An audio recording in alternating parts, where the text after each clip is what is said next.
Olá, chamo-me Natalina, estou aqui de volta no nosso canal YouTube para falarmos de um conteúdo muito importante que é cantigas medievais. Antes de falar profundamente de cantigas medievais, vou dizer-vos o que é cantigas medievais. Cantigas medievais são textos poéticos da primeira época medieval que fizeram parte do movimento literário dos trovadorismos. Essas cantigas pertencem a 3 gêneros maiores, que são cantigas de amor, cantigas de amigo e cantigas de escárnio e maldizer.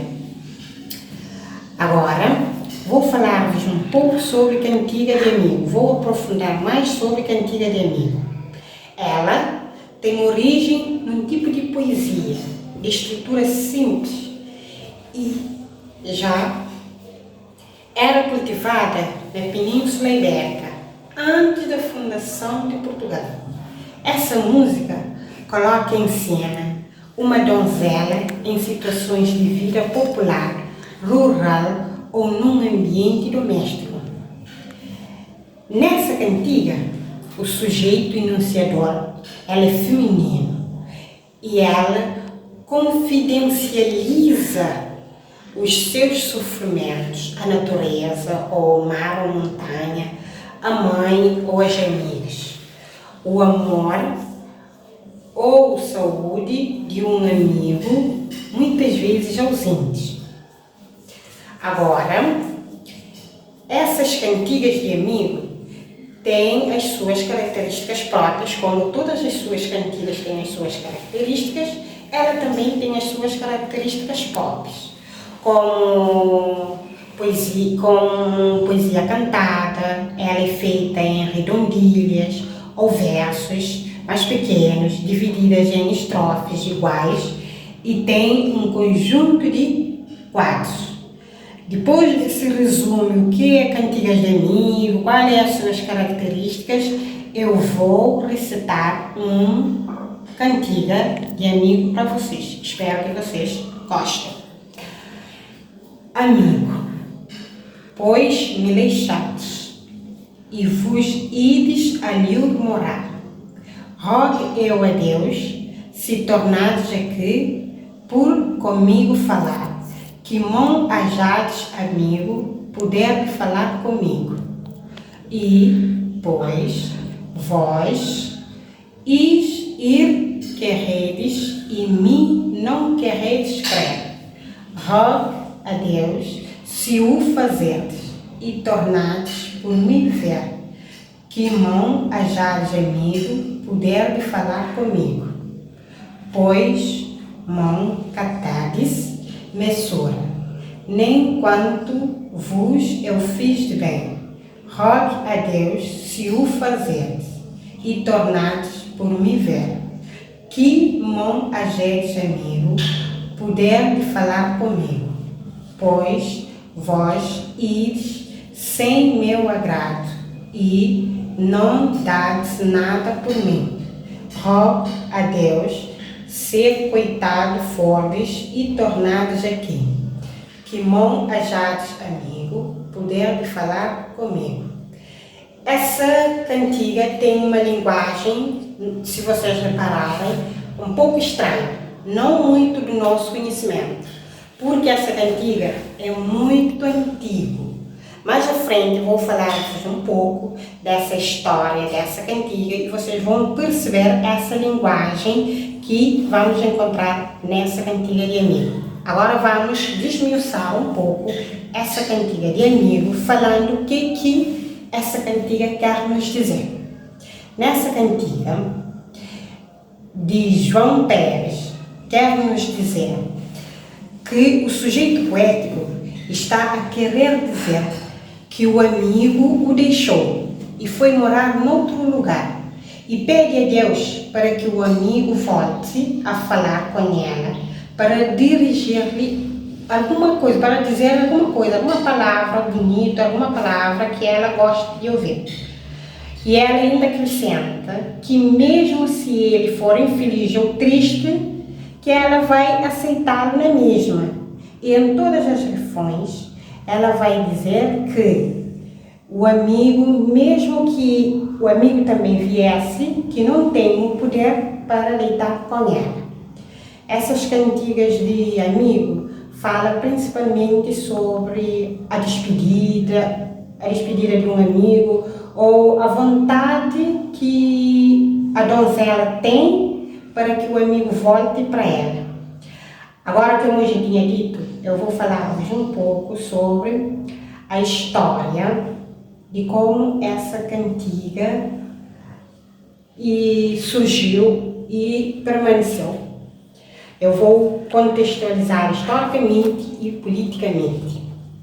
No contexto histórico, a sociedade medieval estava dividida em três, entre o clero, a nobreza e o povo. No entanto, a Igreja Católica era detentora do poder político e econômico também. Lá no Ocidente, no período medieval, a população era analfabeta. Também a escrita e a leitura estavam restritos, ou seja, para poucas pessoas, só para o clero e alguns nobres. Os livros também eram poucos e muito caros. Também a liberdade artística e de pensamento eram restritos.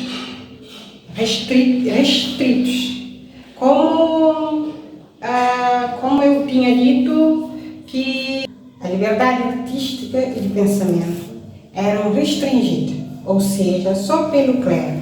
Aí surgiu os trovadores com uma poesia cantada. Os trovadores criavam cantigas, as quais marcaram a produção literária da época. O trovadorismo é um movimento literário medieval que tem representações principalmente nas regiões onde hoje estão localizados a França, a Espanha e Portugal. As suas produções são chamadas de cantigas. As cantigas trovadorescas galego-portuguesa são um dos patrimônios mais ricos da Idade Média peninsular.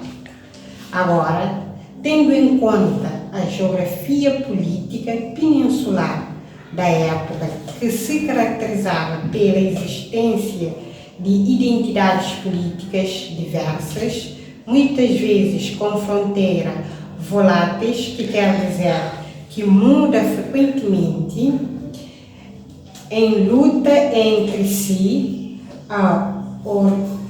com a fronteira frequentemente em luta entre si, a área geográfica e cultural onde se desenvolve a arte trovadoresca galego-português. Agora, o galego-português era uma língua falada na faixa ocidental da Península Ibérica até os meados do século XIV, derivados do latim. Surgiu progressivamente como uma língua destinada anteriormente ao século IX, no Nordeste peninsular.